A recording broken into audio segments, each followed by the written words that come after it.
प्यारे बच्चों, स्वागत है आप सबका एक बार फिर आपके अपने प्यारे से यूट्यूब चैनल बारिश में। बच्चों, इलेक्ट्रिक पोटेंशियल एंड कैपेसिटेंस का एक और नया वीडियो, एक और नया लेक्चर, जिसमें आज हम पैरेलल प्लेट कैपेसिटर के बारे में जानेंगे। बच्चों, प्रीवियस वीडियो में हमने कैपेसिटर के कंसेप्ट को समझा था, कैपेसिटर किसे कहते हैं। साथ ही साथ हमने किसी कैपेसिटर का कैपेसिटेंस किन बातों पर निर्भर करता है, किन बातों पर डिपेंड करता है, इसके बारे में भी थोड़ा सा जाना था, सीखा था। आज हम कैपेसिटर में एक स्पेशल टाइप जो कैपेसिटर होता है जिसे पैरेलल प्लेट कैपेसिटर कहते हैं, इसके बारे में जानेंगे, इसके बारे में सीखेंगे कि कैसे इसके कैपेसिटेंस के फॉर्मूले को ड्राइव किया जाता है। सबसे पहली बात, पैरेलल प्लेट कैपेसिटर बच्चों बहुत सिंपलेस्ट फॉर्म होती है कैपेसिटर की।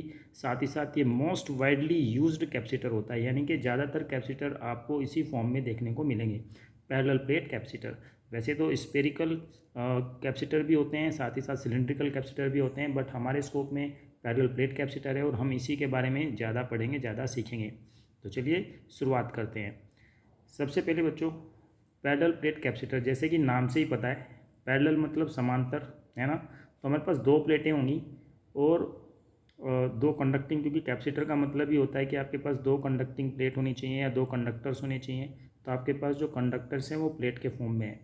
ए parallel plate capacitor consist of two large parallel conducting plates separated by a small distance. Small distance को यहाँ पे स्मॉल डी से दिखाया हुआ है, जैसे आप यहाँ पे डायग्राम में देख सकते हैं बच्चों। एक लाइन हमने खींची हुई है, ये plate perpendicular to the paper, perpendicular to the paper ऐसे रखी हुई है, ठीक है। एक प्लेट ये है आपके पास और एक प्लेट ये रही, ठीक है। क्योंकि ये परपेंडिकुलर टू दी प्लेन है, ये परपेंडिकुलर टू दी पेपर है, इसलिए हमें यहाँ पे एक लाइन दिखाई देगी। बच्चों, यहाँ पर अब हम कुछ कुछ बातों को समझ लेते हैं, जैसे कि एरिया ऑफ ईच प्लेट। आपकी जो ये प्लेटें हैं समान एरिया की हैं और सबका एरिया हमने कैपिटल ए लिया हुआ है, ठीक है, दोनों का। फिर डी क्या है, आपकी डिस्टेंस बिटवीन दी प्लेट्स। आपके पास ये जो दो प्लेटें हैं, इन दो प्लेटों के बीच का जो डिस्टेंस है वो है small D. Plus minus Q, बच्चों ये है प्लस माइनस क्यू क्या है भाई, आपका जो फर्स्ट प्लेट है उसके ऊपर पॉजिटिव चार्ज है प्लस क्यू, उतना ही नेगेटिव चार्ज है दूसरी प्लेट के ऊपर माइनस क्यू। तो total charge on each plate, और ये किसके इक्वल होता है, सिग्मा ए के इक्वल होगा। जहाँ पर सिग्मा क्या है, आपकी सरफेस चार्ज डेंसिटी, जिसको हम यूनिफॉर्म सरफेस चार्ज डेंसिटी भी कह सकते हैं, जो कि नेक्स्ट लाइन में हमने डिफाइन की हुई है, प्लस माइनस सिग्मा। यानी कि एक प्लेट पे आपका प्लस का चार्ज है तो उसके कारण आपका जो सिग्मा होगा पॉजिटिव होगा, दूसरी प्लेट पर नेगेटिव चार्ज है तो जिसके कारण यहाँ पर जो सिग्मा होगा वो नेगेटिव होगा। Uniform surface charge density on each plates, ठीक है। और Q is equal to sigma into A, ये हमारा फॉर्मूला आ जाएगा। जैसे कि हम जानते हैं सिग्मा क्या होता है, आपका Q अपॉन ए होता है, तो Q की वैल्यू आ जाएगी आपकी सिग्मा इंटू ए। इस प्लेट के लिए पॉजिटिव के लिए प्लस का ले लेंगे साइन यहाँ पे, और नेगेटिव के लिए माइनस का ले लेंगे। बच्चों, यहाँ तक सब बातें क्लियर हैं आपको। अब बच्चों, हमने जब गॉस थ्योरम पढ़ा था तो हमने वहाँ पे यूनिफॉर्म चार्ज शीट के कारण उसके पास वाले किसी पॉइंट पर इलेक्ट्रिक फील्ड के लिए फॉर्मूला ड्राइव किया था। जो क्या था हमारा, अगर आपको याद है थोड़ा सा, ये था हमारा सिग्मा अपॉन 2 एप्सिलॉन नॉट, ठीक है। और हमने ये भी जाना था कि भाई एक सिंगल प्लेट जो पॉइंट होता है जिस पे इलेक्ट्रिक फील्ड निकालते थे वो उस डिस्टेंस आर के ऊपर डिपेंड नहीं करती थी। और हमने ये भी फाइंड किया था कि आपकी दो इक्वली और अपोजिट चार्ज प्लेट अगर हैं तो दोनों तरफ, यानी कि जो दो प्लेटें हैं दोनों तरफ, यानी कि राइट साइड में टोटल और लेफ्ट साइड में टोटल, आपकी जो इलेक्ट्रिक फील्ड होती है जीरो होती है। टोटल इलेक्ट्रिक फील्ड जो होती है बिटवीन दी प्लेट्स होती है और उसकी डायरेक्शन पॉजिटिव चार्ज से नेगेटिव चार्ज की ओर होती है। तो बच्चों, यहाँ पर सेम फिनोमिना हम यूज़ करने वाले हैं। Now uniform electric field between the two plates, इन दोनों प्लेटों के बीच में जो यूनिफॉर्म इलेक्ट्रिक फील्ड है जिसको हमने ई से दिखा रखा है यहाँ पे, ये होगी सिग्मा अपॉन 2 एप्सिलॉन नॉट पहली प्लेट के कारण, plus sigma upon 2 epsilon not दूसरी प्लेट के कारण, और डायरेक्शन इसकी पॉजिटिव से नेगेटिव ही होती है।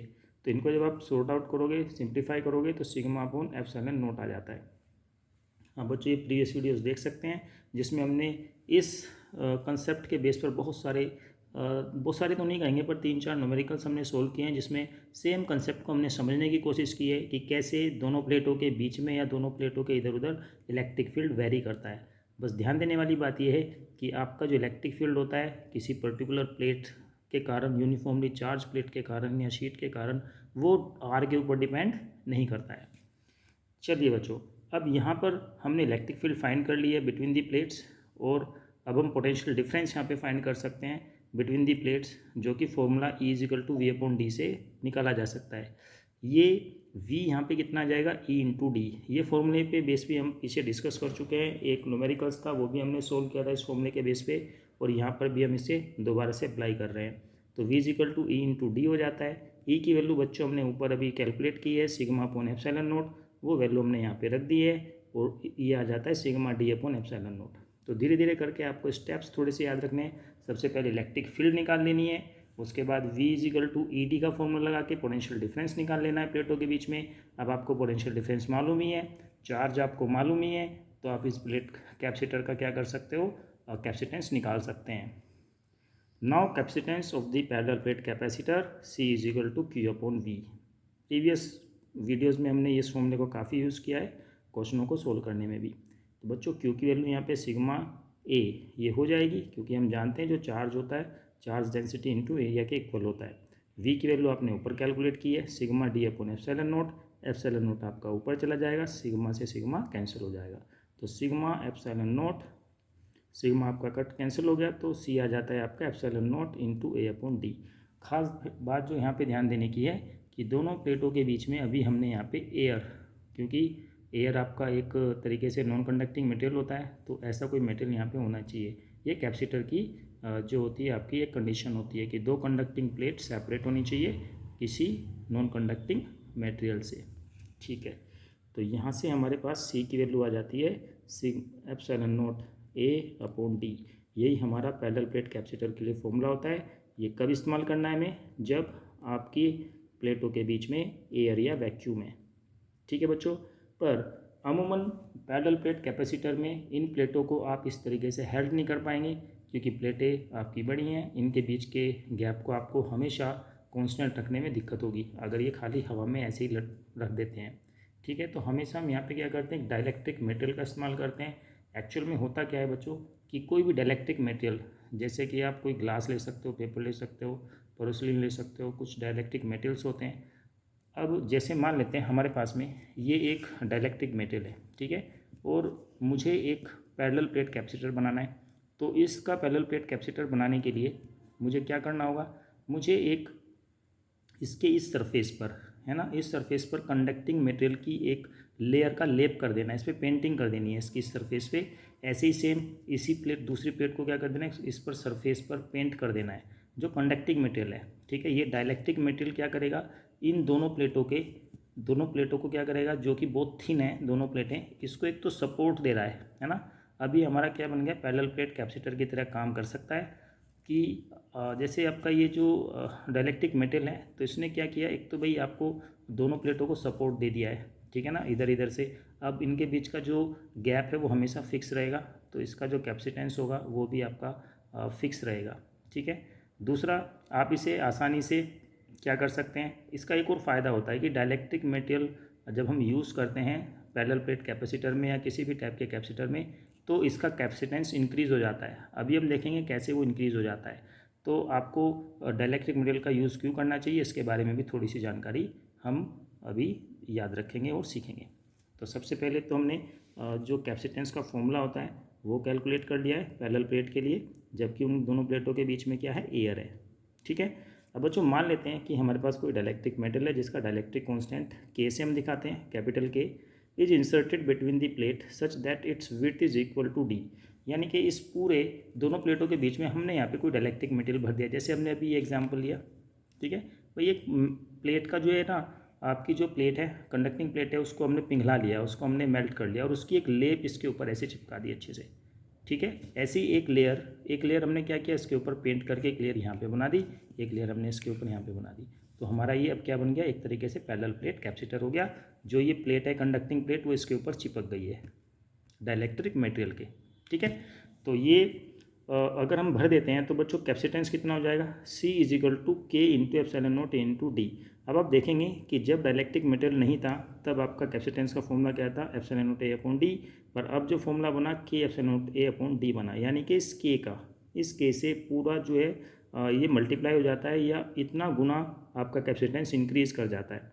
मान लो आपने 10 10 डाइलेक्ट्रिक कांस्टेंट का कोई मेटेरियल भर दिया तो आपका जो कैपेसिटेंस बनेगा अब वो एयर के मुकाबले 10 गुना ज़्यादा कैपेसिटेंस का होगा और आपका जो है 10 गुना ज़्यादा चार्ज को होल्ड कर सकता है।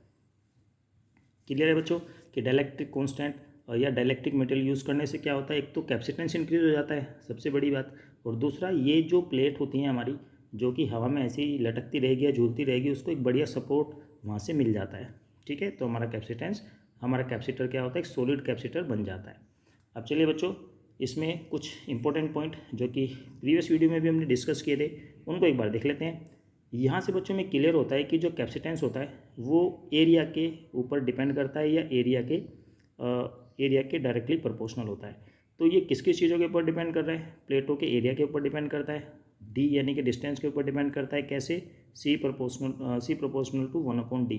ठीक है, और साथ ही साथ जो मीडियम का परमिटिविटी होता है भाई के एप्सिलॉन नोट, ये पूरी वैल्यू क्या होती है, परमिटिविटी ऑफ द मीडियम कहलाती है जो कि एप्सिलॉन कहलाती है। और एप्सिलॉन बराबर कितना हो, के इंटू एप्सिलॉन नोट, जहाँ के क्या है आपका डाइलेक्ट्रिक कांस्टेंट कहलाता है मीडियम का। ठीक है, तो इन तीन चीज़ों के ऊपर आपका क्या है, ये कैपेसिटेंस डिपेंड करता है पैरेलल प्लेट कैपेसिटर का या किसी भी टाइप के आपके कैपेसिटर का। ठीक है, अगर हम बात करें प्रीवियस क्वेश्चन फॉर्मूले की जैसे कि Q/V, ये Q यानी कि चार्ज के ऊपर या उसके वॉल्यूम के ऊपर पोटेंशियल डिफरेंस के ऊपर डिपेंड नहीं करता, V यहाँ पर पोटेंशियल डिफरेंस है। ठीक है, ये चार्ज के या पोटेंशियल डिफरेंस के बीच पे डिपेंड नहीं करेगा कि इस पर कितना चार्ज है या इनके बीच कितना पोटेंशियल डिफरेंस है, ये इस बात पर डिपेंड नहीं करेगा इसका कैपेसिटेंस डिपेंड करेगा प्लेट के एरिया के। ठीक है ना, और जितना बड़ा प्लेट का एरिया होगा उतना ही कैपेसिटेंस ज़्यादा होगा। और distance between the plates 1/d, यानी कि प्लेटें जितना पास होंगी उतना ही कैपेसिटेंस इंक्रीज करेगा। परमिटिविटी ऑफ द मीडियम, अगर डाइलेक्ट्रिक मटेरियल कुछ भरा हुआ है तो आपका जो है कोई मीडियम डाइलेक्ट्रिक मटेरियल यूज़ किया तो तब भी कैपेसिटेंस आपका इंक्रीज़ कर जाएगा। इसको लेकर के बोर्ड एग्जाम में कई बार क्वेश्चन पूछे जाते हैं, कई बार जब आपके प्रैक्टिकल होंगे तो वाइवा में भी ये क्वेश्चन फ्रिक्वेंटली पूछ लिए जाते हैं। तो चलिए बच्चों इनको लेकर के अब हम एक दो न्यूमेरिकल्स देख लेते हैं। बच्चों पहला न्यूमेरिकल स्क्रीन के ऊपर आप वीडियो को पॉज करके क्वेश्चन लिख के और इसे खुद से भी ट्राई कर सकते हैं। A parallel plate air capacitor consist of 2 circular plates of diameter 8 centimetre. हमारे पास 2 सर्कुलर प्लेट हैं जिसके diameter 8 centimetre. At what distance should be the plates be held so as to have the same capacitance as that of a sphere of diameter 20 centimetre. बहुत ही प्यारा question है, बहुत ही बढ़िया क्वेश्चन है। आपके पास एक पैरेलल प्लेट कैपेसिटर है और प्लेटें आपकी कैसी हैं, सर्कुलर प्लेटें हैं। ठीक है, उनके बीच का कितना गैप होना चाहिए ताकि इस पैरेलल प्लेट कैपेसिटर का कैपेसिटेंस इक्वल हो जाए किसके, उस स्फीयर के जिसका डायमीटर 20 सेंटीमीटर है। ठीक है बच्चों, तो बहुत ही उसमें देख लेते हैं क्या क्या हमारे पास में। Given diameter of circular plate, जो हमारे पास सर्कुलर प्लेट है उसका डायमीटर डी कितना 8 सेंटीमीटर है, तो यहाँ से हमने इसको मीटर में कन्वर्ट कर लिया 8 × 10⁻² metre. Let distance between the plates is equal to d metre. ठीक है, डायमीटर ऑफ स्फीयर ये कितना हमारे पास में 20 सेंटीमीटर। अब बच्चों ये स्फीयर का डायमीटर है तो इसको रेडियस में बदल लेते हैं, रेडियस कैलकुलेट कर लेते हैं, वो 10 सेंटीमीटर होगी, मीटर में बदलेंगे 10 × 10⁻² मीटर हो जाएगी, क्योंकि हम जानते हैं कि स्फीयर का जो कैपेसिटेंस होता है वो 4πε0 × r होता है। ठीक है, अब एरिया ऑफ सर्कुलर प्लेट निकाल लेते हैं। जो हमारे पास सर्कल है भाई, आपको अगर किसी पैरेलल प्लेट कैपेसिटर का कैपेसिटेंस निकालना है तो ε0 × a/d, यानी कि एरिया ऑफ प्लेट हमें चाहिए।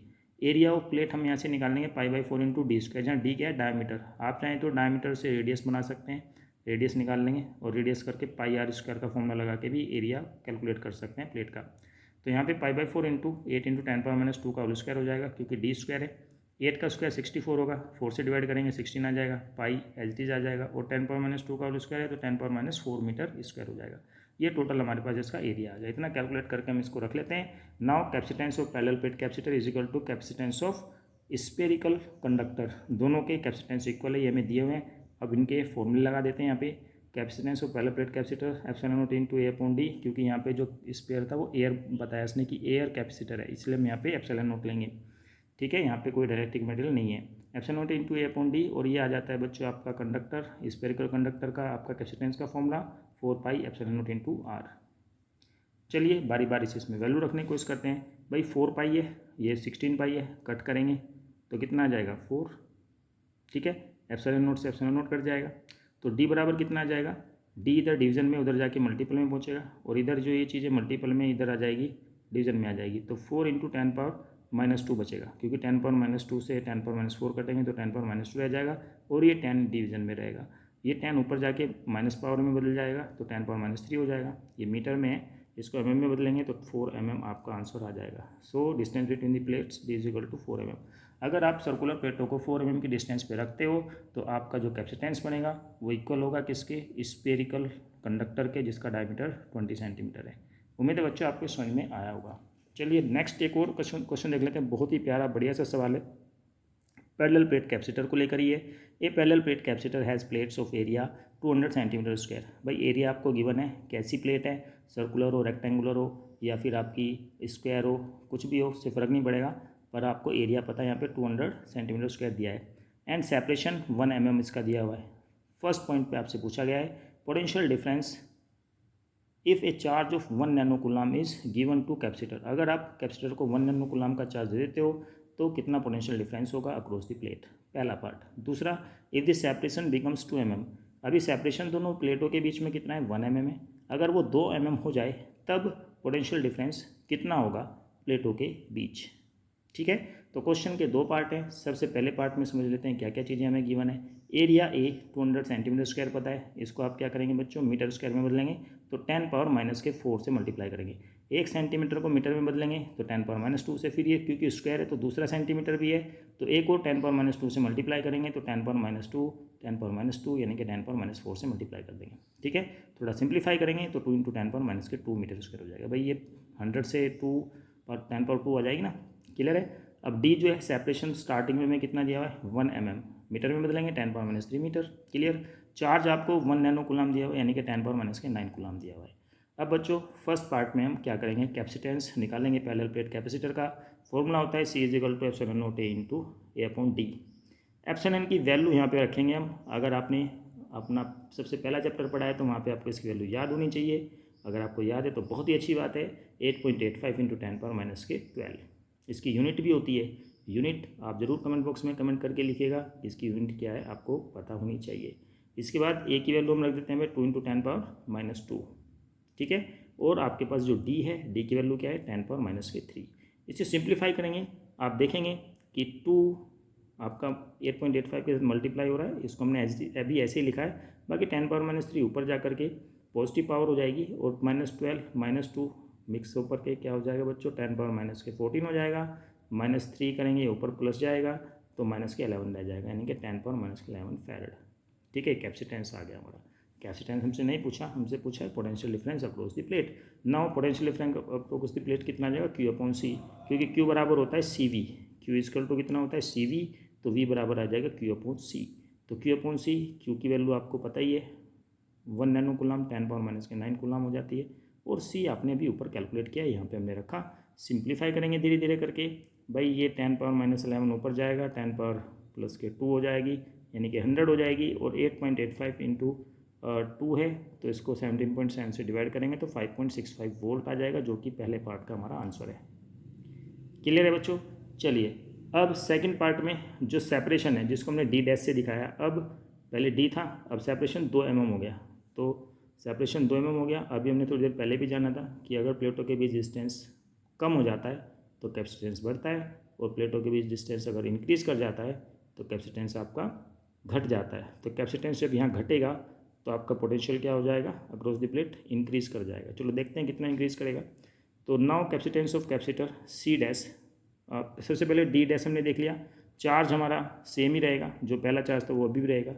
अब कैपेसिटेंस निकाल दें कैपेसिटर का। अब तुम्हारा कैपेसिटेंस बच्चों बदल जाएगा, पहले C था, मान लेते हैं अब C' हो गया, एप्सिलॉन A/D' हो गया। वैल्यू रखेंगे उसी तरीके से जैसे जस्ट ऊपर किया है। सिंप्लीफाई करेंगे तो C' की वैल्यू 8.85 इंटू 10⁻⁻11 फैरड आ जाएगी। Now potential difference between the plates कितना आ जाएगा, Q/C'। बिल्कुल सेम पैटर्न पे करना जैसे यहाँ किया, बस वहाँ पे D 1 mm था, यहाँ पे D आपका 2 mm है। बाकी सेम पैटर्न पे क्वेश्चन करते जाएंगे। आप देखेंगे कि आपका पोटेंशियल जो पहले कितना था 5.65 वोल्ट था, इस बार इंक्रीज़ कर गया क्योंकि आपका डिस्टेंस जो था प्लेटों के बीच में वो इंक्रीज़ कर गया है 11.3 वोल्ट। उम्मीद है बच्चों आपको दोनों क्वेश्चन, दोनों न्यूमेरिकल्स बहुत अच्छे से समझ में आए होंगे। आप ज़रूर इन्हें अपनी कॉपी में नोट कीजिएगा पहले खुद से ट्राई करने की कोशिश कीजिएगा, वीडियो को पॉज करके फिर आप उसे चेक कर सकते हैं। तो बच्चों मिलते हैं नेक्स्ट वीडियो में, तब तक आप लोग पढ़ते रहिए। All the very best.